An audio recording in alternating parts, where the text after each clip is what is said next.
azamutse gutya aza ayobagurika ariko ntiwamenya ibibazo by'umuntu aba yifitemo muri we kubera yuko nawe urebye hano nta muhanda uhari urabibona nawe icyiza nshimira Rurema nuko ntawe wahitanye yavuyemo iparitse kuriya kuko ntiyasiyo yarakuze arega ikigwa turamubwiye ngo duha akazi tuyikuremo aratubwira ngo yatumye ngo break down narinde hamagazara ni kumwe n'umumotari wataha ari imbere mbona asubiye inyuma imodoka aragesera cyane herayo itirenga gutya igurutse rimwe gusa igenda twasanze nta kibazo afite tumukuramo kwa tuhagaze hano we yararimo hano abavuyemo tukingura urugi yikuramo yikuyemo aratubwira ati dukuremo n'ishakoshi ariko ari kumwe n'undi muntu hano w'umushoferi kuko n'ubundi n'ikintu cyatumye ahagera.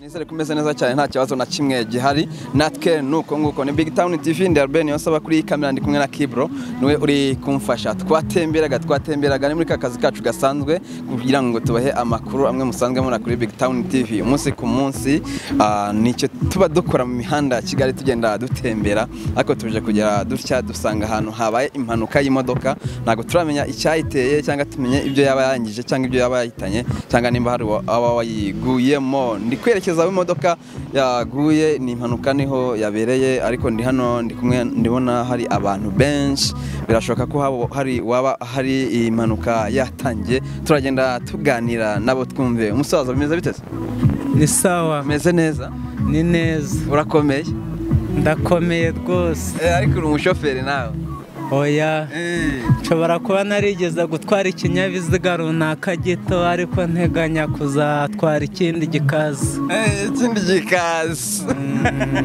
amakuru yawe ni meza ntarebe ni meza cyane none se wari urahangaha ino mpanuka iba ahangaha nahitaga nk'uko ubona abantu bari guhita wahitaga wabonye bitangira bite rero hari umubyeyi ukuze cyane wari utwaye kino kinyabiziga amaze kugitwara bigenda bitero kugira ngo kigere hariya we azamutse gutya aza ayobagurika ariko ntiwamenya ibibazo by'umuntu aba yifitemo muri we kubera yuko nawe urebye hano nta muhanda uhari urabibona nawe nta muhanda uhari sahariya wowe wahatwarira ko nawe nzi ko ufite ikinyabiziga nanjye ufite ko mfite ikinyabiziga hasi natwarira dore ngiye kiriya ndi kukireba wari none se byagenze bita nyine wagiye ubona iraje nyine nangaha ubwo wabona ari shitani yamuteye tu akayiyobora hano ariko iyo haza kuba hari abantu icyiza nshimira Rurema nuko ntawe wahitanye ariko iyo haza kuba hari abantu ababangirije nubwo hari umuntu umwe uri kubesha ngo niwe shoferi kandi wari utwaye nge namubonye umukecuru ukuze ni none se yageze hari kirimo nawe wari utwaye yarakirimo hariya yavuyemo iparitse kuriya kuko ntiyasiyo yarakuze arega buriya hano ni parikingi yavuyemo igiparika gutya kuyibona niko yavuyemo nawe nta kintu na kimwe yabaye ugeze hano anahagaza yahise amwepa noneho dore aba babyeyi bari hano baza hanyuze kuko itangazamakuru baritinya kubi utubona ari iki kugeze hano nawe ahagaze aha hari umuhungu umwe ubeshe nawe ndabona asa n'unciye mu maso agiye ngo niwe shoferi we ikigwa turamubwiye ngo duha akazi tuyikuremo aratubwira ngo yatumye ngo break down ese gutyo umeze mani wakuramo iyi modoka guca ameze ndi muzima uri muzima nose singiye turi kuvugana ese nabivuze ko utari muzima njyewe nose gute umbajije ngo gucyo umeze ngo wakuramo imodoka imbaraga turatizanya oya nayo nyine nabonaga usa n'umuntu nyine zangiye nunganiranye n'uyu mugenzi wanjye imbaraga nyinshi hari icyo zikora kuvuga ngo yavuyemo ari muzima nta n'umuntu yageze yangiza nta kibazo nta muntu yagonze Imana ishimwe icyo tumushinja ni uko ataduhaye akazi ngo tuyikuremo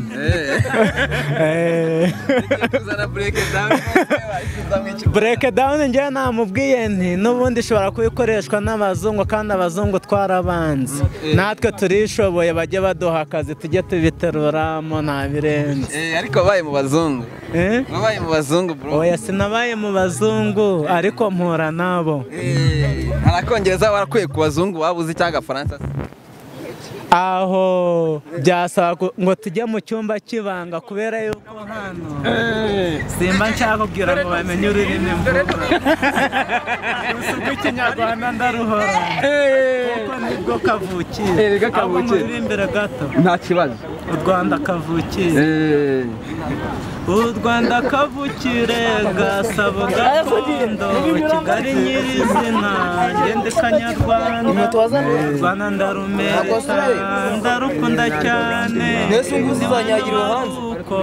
nkora mu biganza umusaza ngukoze mu biganza gonze nta n'uwapfuye na nyiri imodoka yavuyemo iparitse okay urakoze cyane afunga n'umuryango nuko byagenze yes urakoze cyane nuwo twaganiraga wabonye uko impanuka yagenze moto ameze neza se ameze fresh nta kibazo impanuka ukuze bara mu muhanda kuntu biri kugenda abari danje nanyuma se impanuka yabarura ngaha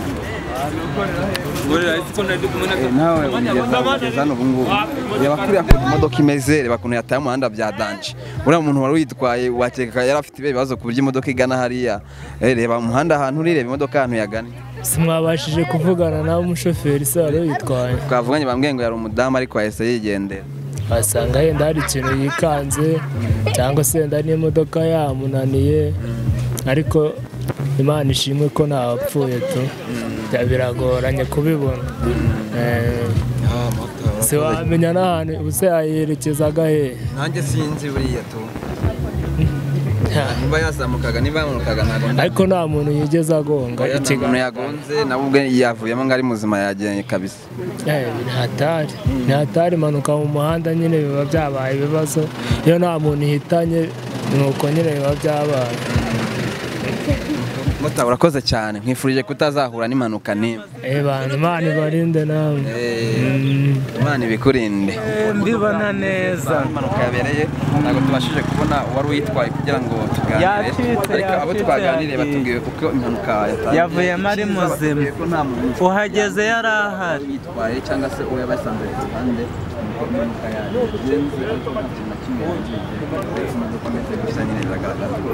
urabona breakdown nk'uko uwo twaganiraga yabitubwiraga ni hano ku Kinamba niho impanuka yabereye hano ku muhanda w'amabuye ni hafi n'urusengero rw'abayehova niho iyo mpanuka yabereye mama umeze utese ni sawa umeze neza impanuka yabaye uhari oya ntabwo nari maze ntabwo wari uhari itangazamakuru bano itangazamakuru mugani oya ntabwo nditinya ntabwo nditinya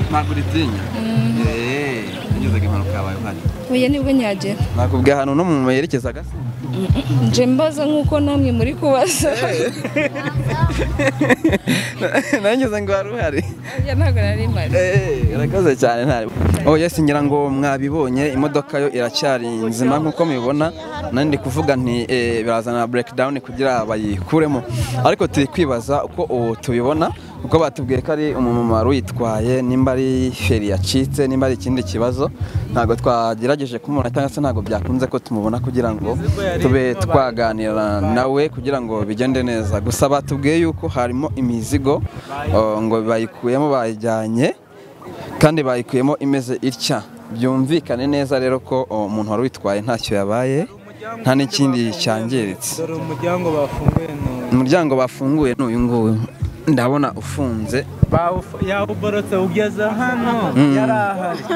yarahari ubundi muparitse hariya, ubundi mumanutse gutya muparika gutya, yarahagaze hano.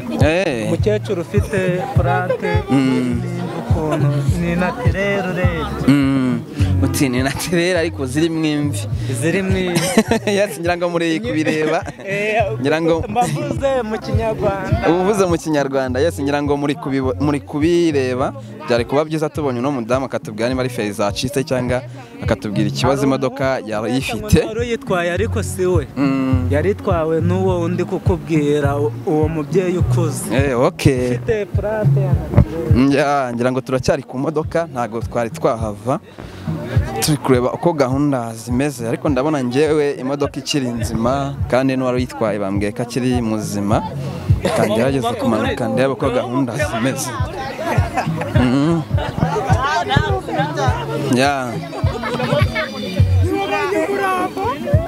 Ndabona rwose imodoka ntacyo yabaye, icyo barakora baraza kuyikuramo aha ngaha, niko ndi kubibona. Nta kindi kintu bari kubuze gukora kirenze gihambaye, ngira ngo murayibona ukuntu imeze.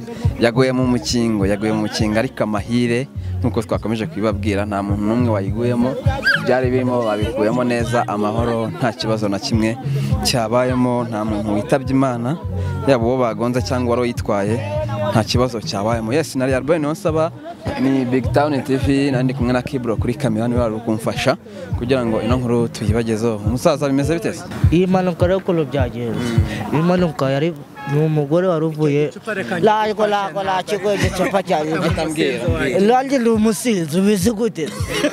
umusinzi w'umusore impanuka ikibazo giye gutuma abapeti bashagarira kandi ibintu ntabwo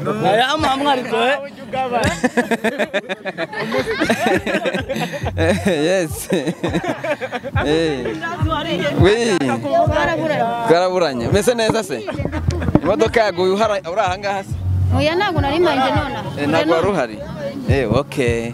Musalamu musaza. Bisawa. Meze fresh. Meze neza cyane. Witwa nde? Mutu François, alias Bicanga benshi.